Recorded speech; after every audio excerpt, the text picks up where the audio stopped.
Let's move abroad now, because much of Paris is on lockdown today ahead of the yellow vest protests that are planned to be against living costs.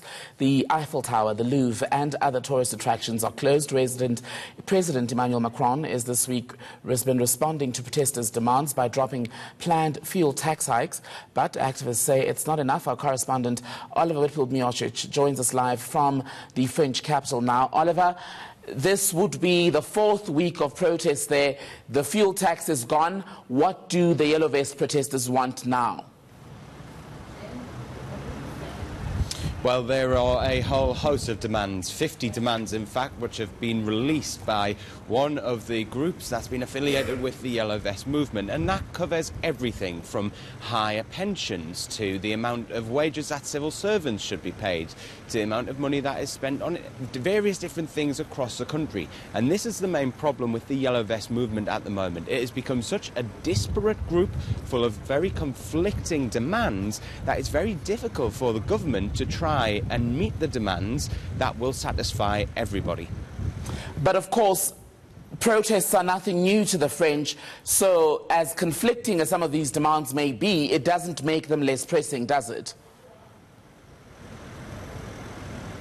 No, and you are completely correct. There's been protests in France throughout its history. But what is different here, and especially for the Emmanuel Macron presidency, is that there were little protests going on for the first year or so of Emmanuel Macron's first year in office, and those didn't really bother him. But what's happened now is all of those little movements are now getting together. So you might be able to see behind me some of the yellow vest protests are here. You've got young people, you've got old people, you've got professionals, you've got retirees. We've just seen some people from the local hospital who are here. Next week there's going to be a big protest by the National Bar Association, so that's the lawyers. And what is happening now, it seems to be a convergence of all of these different demands are uniting under the yellow vest movement.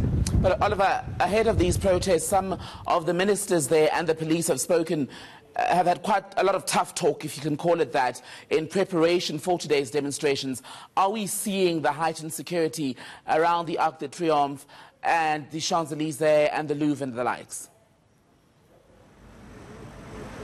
Yes, definitely. And if I just take you for a little walk over here, you will see the start of this police operation. It's been in place since about 8 o'clock this morning. Now, the police have never ever been this prepared at the two protests that we have covered in the last 2 weeks. But they are conducting thorough searches of people who are coming in towards this. We're in the Bastille at the moment, but also on the Champs-Élysées, also at the Arc de Triomphe. They are taking seriously the security implications far wider than what we've ever seen before. More than 30 people were arrested last night as a precaution based on intel from the security services that they were planning to do something. And so far this morning, the latest figures from the authorities, 278 people have already been arrested. Now, we don't know what that is for, but we suspect that'll be because of items that have been found during those pat-downs as they come into the streets to try and protest. Let's talk politics for a moment here. Emmanuel Macron, President of France for 18 months or so now. What have these protests done for his handle on power in France? And looking forward to the future, he is a fairly young president. Some had said he may even run for a second term. Has this dashed those ambitions at all? Well, we do have to wait and see, but what it has certainly done is it has crippled his popularity. That popularity rating, according to the latest polls, is just around 23%. That means that 77% of voters in France do not support Emmanuel Macron. Now, the key test will be the upcoming European parliamentary elections in May.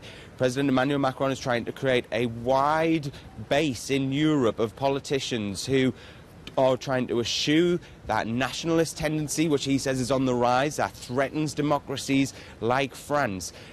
It'll be interesting to see how voters turn out for that. Now, as for the chances of him running for a second term, at the moment, I would say that that is a very, very unlikely prospect, given the feeling that is on the street.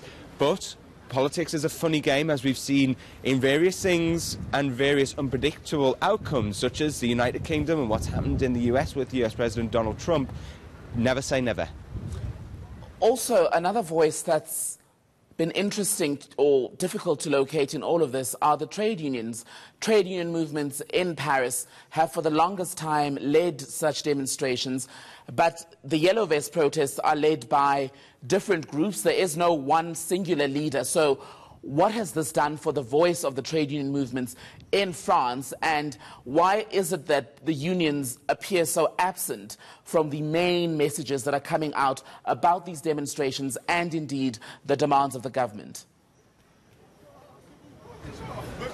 Well, the trade unions have tried to get involved, but they've been pushed back at every turn by the Yellow Vest movement. The people within the Yellow Vest movement, who have been named as spokespeople, have also been turned on against the very own members of this movement.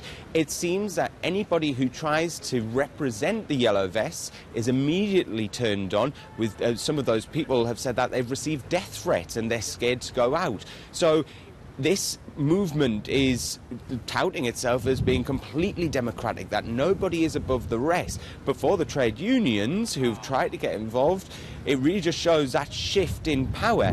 Also, some of the trade unions do not want to associate themselves with what is going on because of the violent scenes that have been taking place. So it's a very fluid, at times a very confusing picture to try and get a grasp of what is happening with the Yellow Vest movement, because, as you say, it is completely decentralised, if you will. It's almost like the Bitcoin of movements. There's no central organisation, and it really is fluctuating wildly between these sort of mood swings from external forces. Oliver, let's leave it there for now. That is our correspondent in Paris, Oliver Whitfield-Miocic, giving us an update ahead of those planned huge demonstrations in Paris by the